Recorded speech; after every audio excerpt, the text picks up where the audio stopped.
Hello. Thank you for joining me today. I really appreciate your time. I know everyone is busy in today's world. So over the next 30 to 40 minutes, I'm going to take you through some of the knowledge I've learned, some of the strategies that might help you. So this is for you if you are a business leader, if you're an owner of a business, if you're a manager, or if you're an individual that really wants to improve their own performance and just understand themselves a bit better, and perhaps the team and the workplace that they're involved in. So thank you for joining me, and I hope you find it of value and use. If you do stick around at the end, I've got some tools that you might also find useful, and they are free. So I will let you know about those as we go further through. There is a Q&A. Please write your questions if you have any along the way, and I will try and answer any of them at the end if there is any. So thanks again for joining us. So a little bit about me. I'm a marketeer really by profession. So I'm a fellow of the Chartered Institute of Marketing. But I've, through my career, applied my marketing to lots of different industries and also different sectors and for different purposes, different audiences, if you like. So I've also worked for a very successful and very good at what they do, behaviour change and performance improvement consultancy many years ago now. But that was very useful in understanding behavioural insights, how our brains work, why we're motivated the way we are and why we do the things we do. I've also qualified as a neuroscience coach, so I can help people, including myself, navigate reflections and better performance as an individual and in my work life and in home life. And that's the same I can do for people I work with. I can also do that with teams and with other businesses and the wider group of population in your business, for example. I'm also a neuroscience early years practitioner. So I actually studied around how our brains develop from the early years right up to the ages that we are now. And I've also done work in highly sensitive people.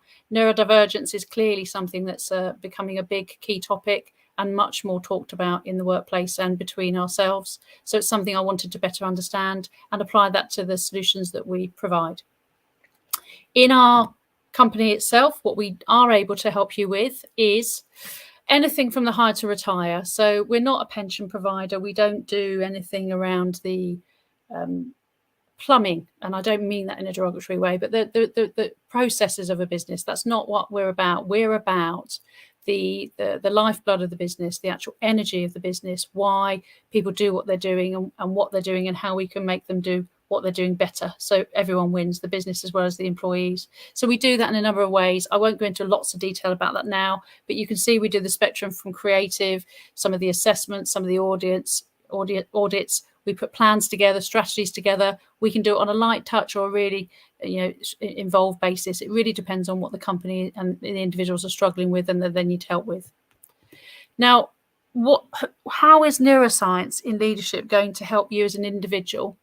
One, I think it's really critical that people do understand themselves and they understand why they do what they do, but more so that they're able to apply that in their thinking within their workplace and with the people they support and the business that they lead or work in.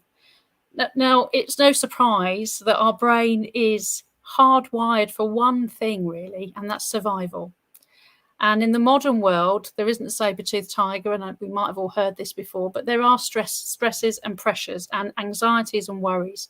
And we have those every day, some more than others. But we don't want to just be surviving. We want to be thriving. That's what the modern world says. That's what social media says. That's what our life ideals are. We want to have it all. We want to have a great time, a great job, a great life, and lots of things in it that we enjoy and stretch us and drive us. So that's really what our brain is wanting to do. Now, there is lots of thinking these days around more and more knowledge and understanding and research around neuroscience. And there's debate whether the triune brain actually exists. But you'll see in this slide, we talk about the brainstem, the limbic system and the cerebral cortex. Now, I'm not a neuroscientist. I want to make that really clear, but I do have a fascination for understanding how we work the way we do and how we can apply understanding and programs and strategies to improve life for all of us. That's my motivation. So looking at that really briefly, you've got the survival brain, which is effectively the first part of our brain, the brain stem. That's the first thing that's actually created when the brain starts to evolve, and it evolves upward, literally, as we grow and as we develop as children and then into the adults. Now, there's some myth busters I want to just make sure for anybody that's in the background there. If you think that our brains, we can't teach an old dog new tricks, that we know that's not true. Neuroplasticity, it means our brains change all the time if we choose to allow new information in, if we choose to be open-minded, if we're receptive to being curious, open-minded, and explore new things. Neurogenesis might be something else you're not familiar with, but that's our brain's way of saying, I don't need those circuits and pathways that we were working on before. We don't use them. They're not relevant. They're not helpful. But here is something we are really good at. And the more we do it, the better we get. I think we've all heard about 10,000 hours is what's required to be an expert in something. Well, neurons that fire together wire together. The more you do something, the better and easier it is for your brain to do that and think that way. So that goes the same for our inner critics. If we have negative self-talk, it's easier for our brain to go to that place. This is some of what CBT is founded on. So this is why all these things in the workplace about well-being and motivation and saying the right things and positive talk and coaching and all these things are really crucial and why we need them. So effectively understanding neuroscience and how we work as individuals and as humans. The middle brain, the limbic system, is our emotional brain. It's our regulation.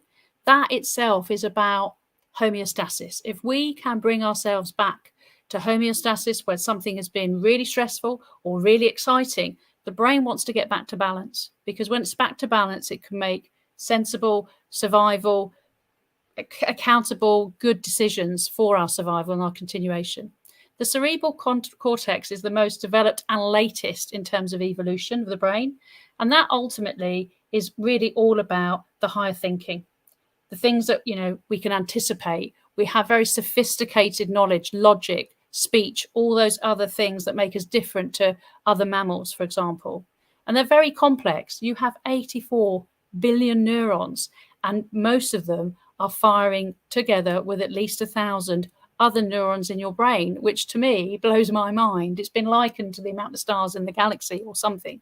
But ultimately, it means you have trillions of connections all bouncing around, talking to each other, thinking about things. And if you use them to your advantage, with all the experience and knowledge you've got a very, very powerful operating system that you're walking around with every single day. I think it's fascinating, and it blows me away every time I think about it.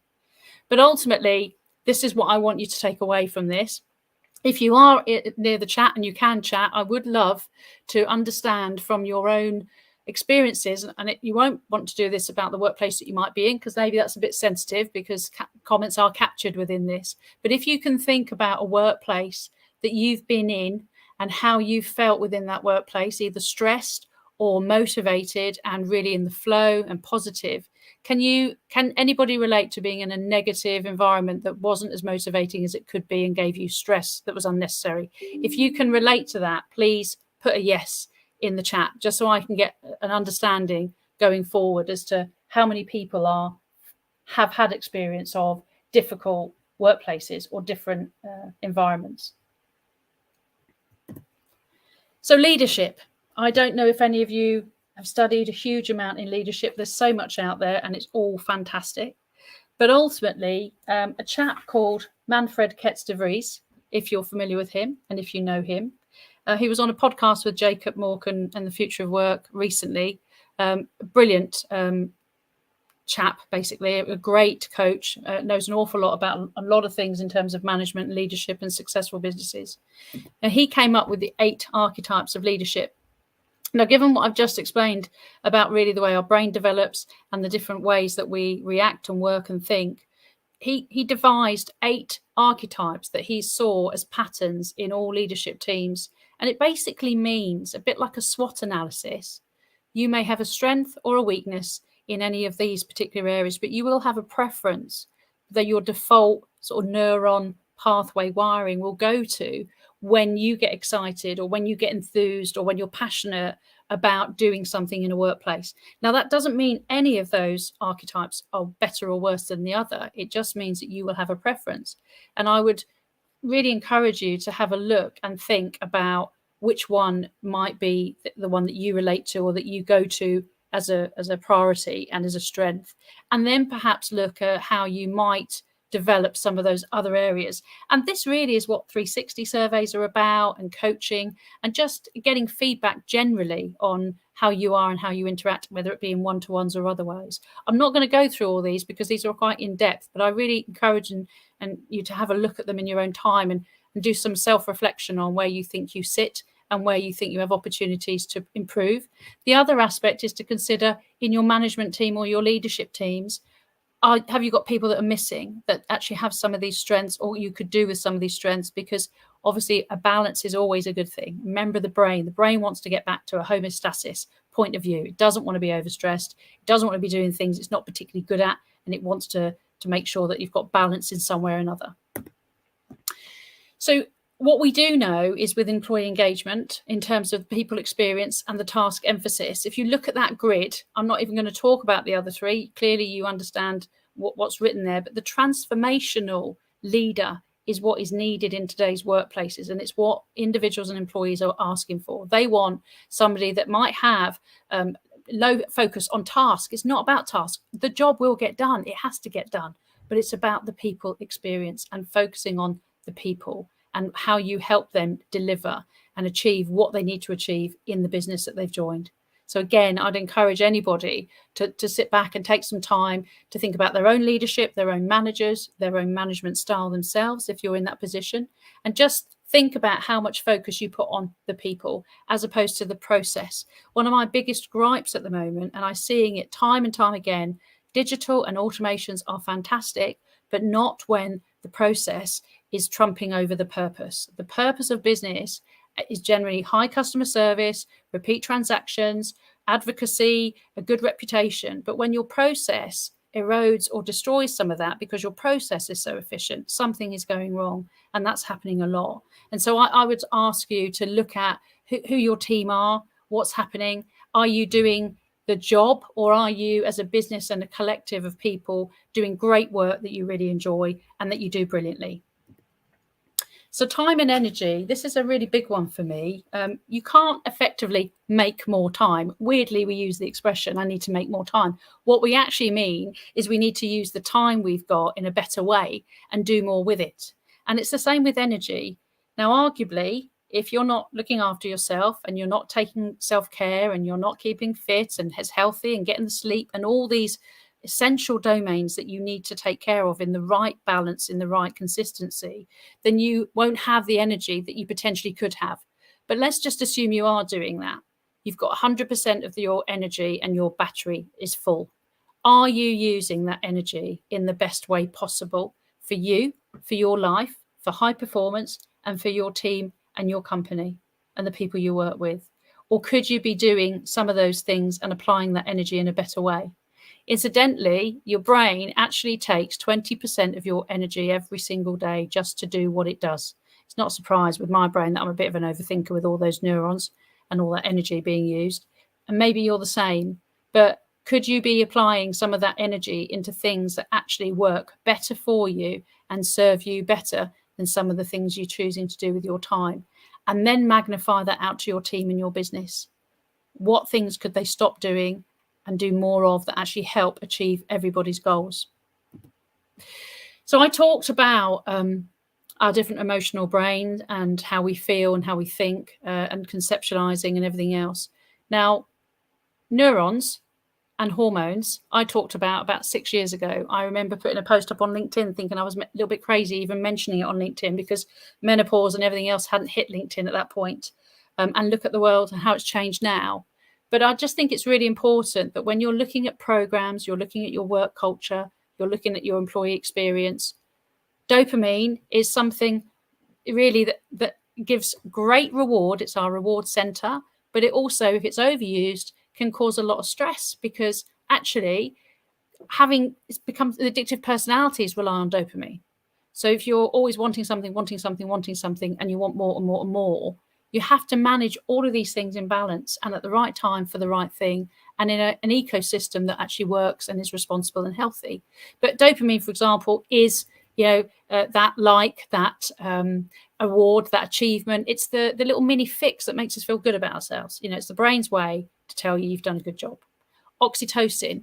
I got first introduced to oxytocin when I had my son. It's the love drug and it's the bonding hormone. It's the thing that makes you feel connected, a laugh, a hug, being with people, being around people. That is something that we also get from work, being connected and belonging with the people we work with and actually really enjoying who we work with. that's actually oxytocin at play there. That's not just socializing. There's a connection to our nervous system there that matters. Serotonin, another feel-good hormone, but this one's more about the hard work in the office that you've done, being recognized for it. So it's not your self-achievement, but also other people saying, I saw that, that's brilliant, well done, thank you. And that's discretionary effort. A lot of people I have spoken to over the years will say, well, they get paid to do their job. That's what their contract's for, and they pay them well to do it. And I agree with that. But actually, the analogy I use is, do you want somebody that just does their job because that's what they're paid to do? Or do you want somebody that cares about the business success and everybody in it as well, like you do as an owner or a business leader? Do you want that person that sees rubbish in the corridor to pick it up and put it in the bin because they like to work in a tidy environment as well? Because it's not on their job description, but it's something that you'd value them doing. So actually call it out, recognize people, give them a serotonin boost. Endorphins, this really is about exercise and about doing stuff and emotion, moving. And I really think, I remember years ago, B&Q or somebody did some of the Tai Chi or things like that from Japan, and in the morning before their shifts. And I really think in the long term, at some point, we will be introducing exercise as something that you almost need to do as part of your work contract. And I think there should be, whether it be meditation, mindfulness, just movement of some kind. I think it's actually a social need that we all need to have and we all benefit from. I put a link on the bottom of there. So if you do want to look a bit more into any of these things, you can. But understanding these emotions, these are the positive ones, okay? These are the ones that actually give us motivation and drive and make us feel good and keep us wanting to do things. And they're about really meaning, not just about purpose. We have meaning when these things are being fulfilled. Now, the opposite side of that is cortisol and adrenaline. So that's the stress. That's the survival part of the brain. That's the bit that says, is this a threat? Is it a threat to my life? Now, life today could be your job, income, basic needs being met, a roof over your head, food in your belly. Or it could be something a bit more advanced, depending on where you are on the scale of all that. But the times change all the time, and we've had a lot to deal with over the last few years. The stress curve you can see there, if you just focus in the middle, there's an optimum, and we need cortisol, a little bit of it at least, enough to make us motivated. So we don't sit on the sofa all day long and we don't want to not do anything. That is healthy, but too much and for too long leads to burnout. And burnout is dangerous. It's dangerous in your workplace. It's dangerous clearly for the individual. And it's bad for your employer reputation and your company reputation, let alone clients and everything else. So seriously, sit back and think for a moment. Do you have burnout? Do you have policies and processes and ways of working that aren't helping? Or have you got it all sorted and it's brilliant and you're really pleased and you're really focused on it? And I hope you are the latter. But if you're not, maybe there is some work to be done. Resilient companies. So why is managing stress and managing cortisol and adrenaline and the extended chronic pressure that people are on, why is it not good? It might seem good for the revenue and the sales targets or the productivity, but it's actually not. It's a false economy. Building resilience is where you want to be. Now, building resilience is about allowing and helping individuals to come back to that homeostasis when there's been a worry, a crisis, or an issue. It could be a bad debt, losing a big client. It could be losing a key member of your team that's really essential. It could be simply just having a really bad day for too many days in a row and not hitting your sales target and feeling terrible about it. That itself could be a shock to the business, a shock to the team, a shock to the department. It's all on a scale. But what you can see here is that the companies that have more resilient people and therefore are a more resilient business bounce back better, quicker. So they actually achieve more in a lot less time than the companies that don't have resilience built in and resilient staff. And I think if you can look at the staff that you do have and the business practice that you have and try to understand what would you do and how would your staff cope, or how have they coped with something that was really tough? What's your team like? Do they need more support in building resilience? Do you need more support in building resilience? Do we trigger? Now, I toyed with the trigger word because trigger is, a difficult word really, but are you causing individuals to go home and feel very annoyed about business and about work and about their boss? It's often bosses that individuals leave a company for. It's not normally the company. Or are you making them metaphorically want to run away, i.e. leave, just leave, leaving the business? That would be the modern version of flight. or ignoring a task, or just not dealing with a piece of work because they're not equipped to do it, they don't want to do it, or they're going to fail at it, so they don't even want to start. And that could also be the freeze element. I don't know what to do, so I'll do nothing. And nothing isn't really an option because that doesn't progress anything in any way.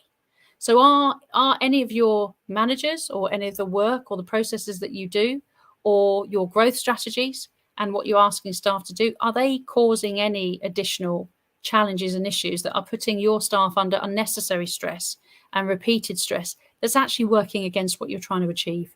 When you consider how people feel, think and act, is your practices and what you're trying to achieve achieving the right things? I'm going to tell you some really little brief stories here, and we do have an ebook that accompanies this webinar, which goes into more detail on this.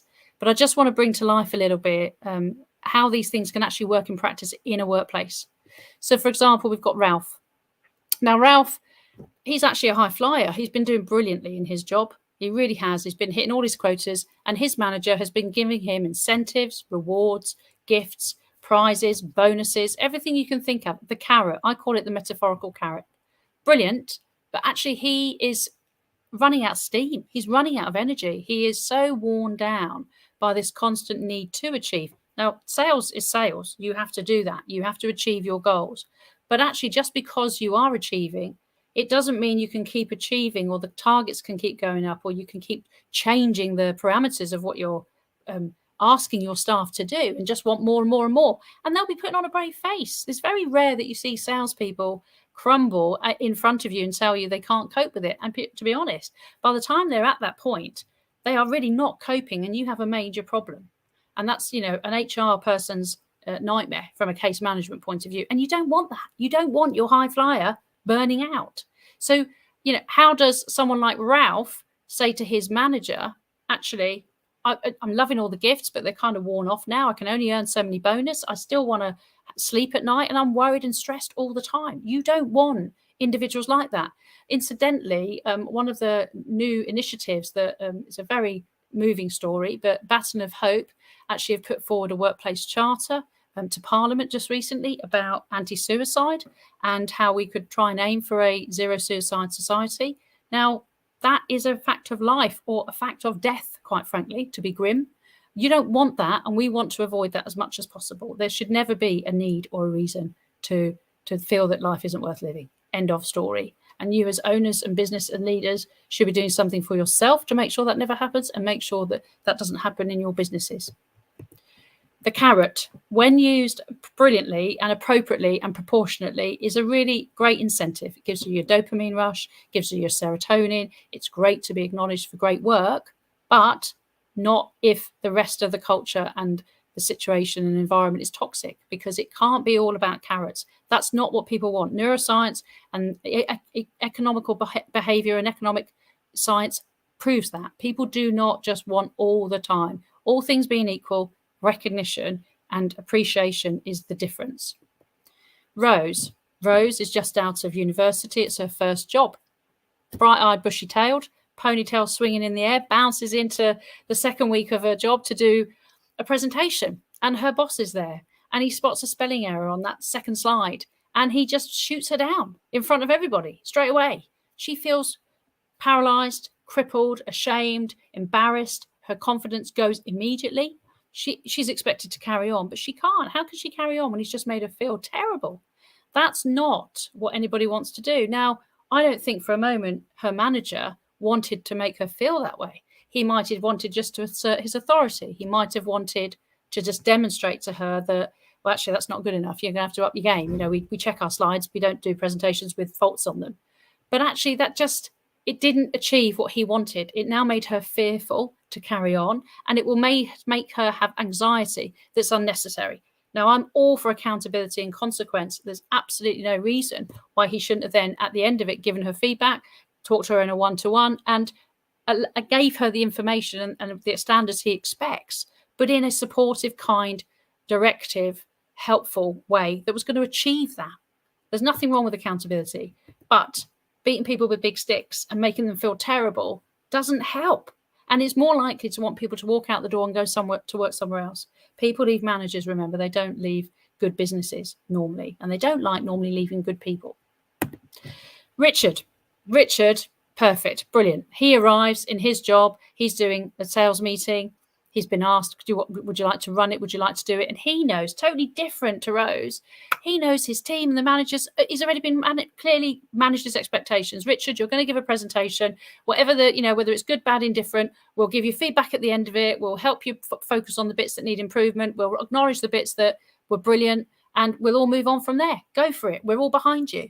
That's a totally different way of working than somebody taking their stress out on somebody else, somebody making somebody feel bad, or somebody putting somebody under too much pressure. And that's the engage approach. Carrot and sticker in the bin. Let's all do this together. This is a collaboration. We want a high-performing, collaborative company culture. You pull your weight, I'll pull mine. Let's do this together. Let's share ideas. Let's push forward. If you remember Maya Angelou, and if you have seen her work, she is probably one of the most amazing women that lived. She died sadly recently. She had a huge amount of qualifications, a huge amount of knowledge, a published author on so many books, so many areas. But her most famous quote, reportedly, is that people will never forget how you've made them feel. And I think if you can apply that in your transformational leadership and think about how you're making somebody feel, and if that's your intent, if that's your motivation, is to make them feel good about the things that they're going to be better at, and they already are good, and you're going to make them feel good about the things that they can tackle and achieve that they're not so good at. That's motivation, that's support, and that's leadership. So strategies for high performance in your organization. Now, these are just a very light touch example and some explanations of the things that you can do. And some of you may be already doing some of these brilliantly. But effectively, there are certain components that you really need to be looking at from the employee experience. So, policies and practices and approaches to things that you have in terms of flexible working and all of that, that's a whole nother conversation, of which I do know quite a bit about because of what I experience with other companies and employers and the HR people I work with. But in terms of a program for employee engagement, there are certain areas that you want to focus on. Clarity. Does not only the individual and the business know what their job is? Do they know what your purpose is as a business? What are you trying to achieve? Does their onboarding explain that? Does the job description explain that? Does your marketing and content material to the employees explain what you do and how you do it, and why you're the best at it, and why people should work with you, and why they should feel proud of the business they're working in? Do you have that clarity around just even that area? And we could apply that to so many parts of the business. Connection. Do you allow socializing? Do you encourage fun and laughter in the business? Or does, when the boss walk along, virtually or otherwise, do people get all serious because they can't have a laugh and a joke, because that means they're not working? Laughter is one of the factors on humor, is one of the main factors in positivity and resilience building. So if there's not enough laughter in your workplace, you need to question why, because there should be. It's a really valid trait and characteristic, and it creates a connection. Have you got social events that you regularly do and you invite people to? Are they inclusive? Are they broad enough for all the different types of people? People with caring responsibilities, people that can't travel, people that like different kinds of activities. Have you got a big mix? Do you do things that try and build connection, particularly with hybrid and remote working? Safety, psychological safety is really important. Can your employees trust you? Do you keep them up to date? Do you give them communication that they need in a timely manner? Are they the last to know? Does their customers tell them more of what you should already be telling them? Can they trust you to be taking care of them and running the business in a responsible, focused way that's about success for all of you? Safety comes in many ways, and there are barometers and actual safety, psychological safety, trust scores that you can look at. But feedback surveys is obviously another area to question that sort of information and gain that insight. Growth, learning and development.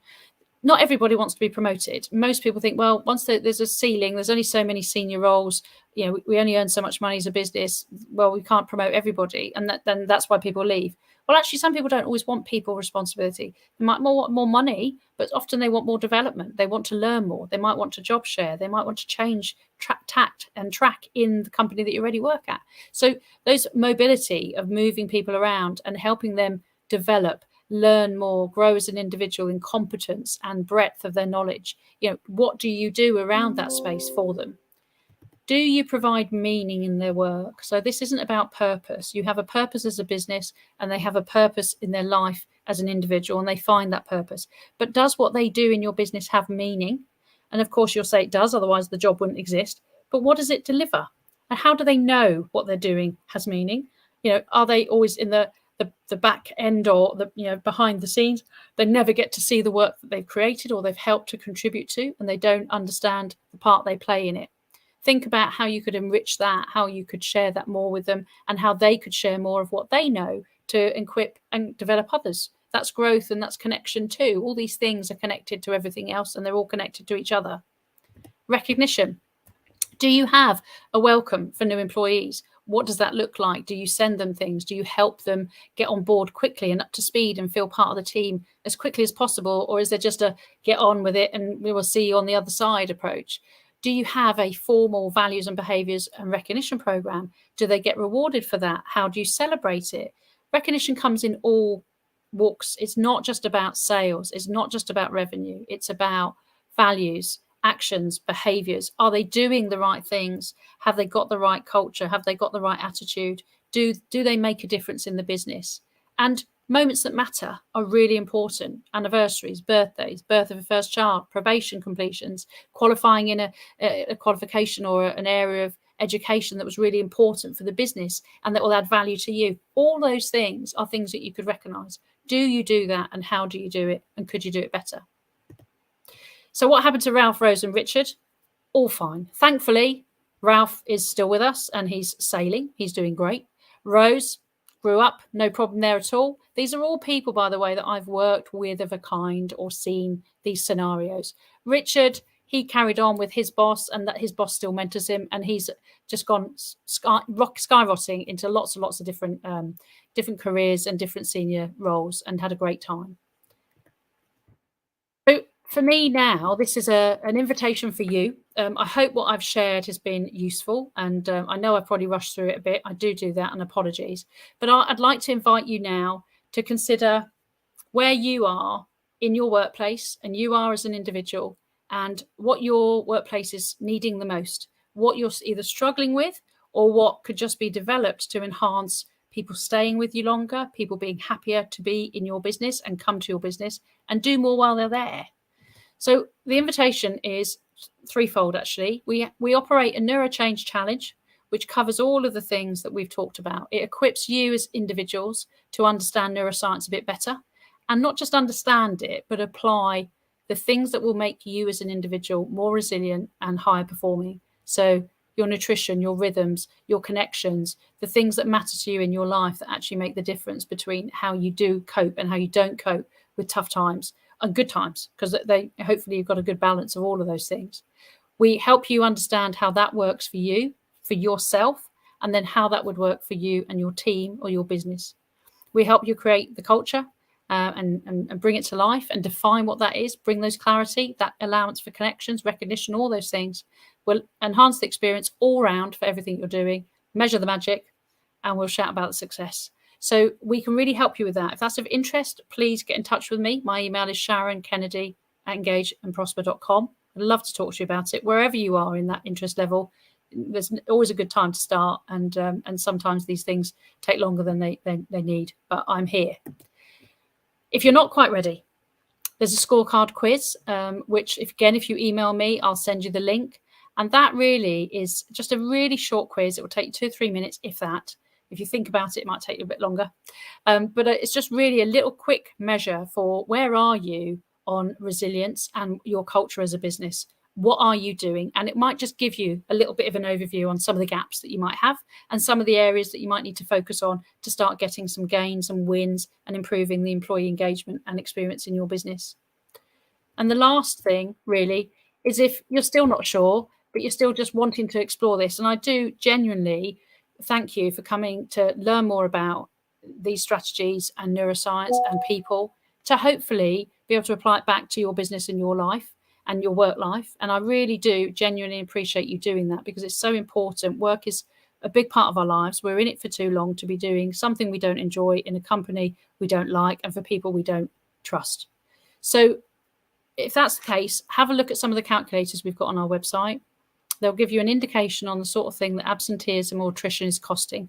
If it's excessive, it might not be in your business. You might just come here and gone, yep, we're doing all that, and actually we're doing okay. And really, congratulations if you are. But if you're not, the calculators will maybe help you build a business case for why some money needs to be spent and diverted from the loss and the cost of what you're putting in trying to keep people, or maybe having a leaky bucket. So thank you very much for listening to me and spending the time with me so far. And if you've got any questions, I would be very grateful to listen or read them and answer them. So I'm going to have to look at another computer now to see if there are any. And I'm not sure there is.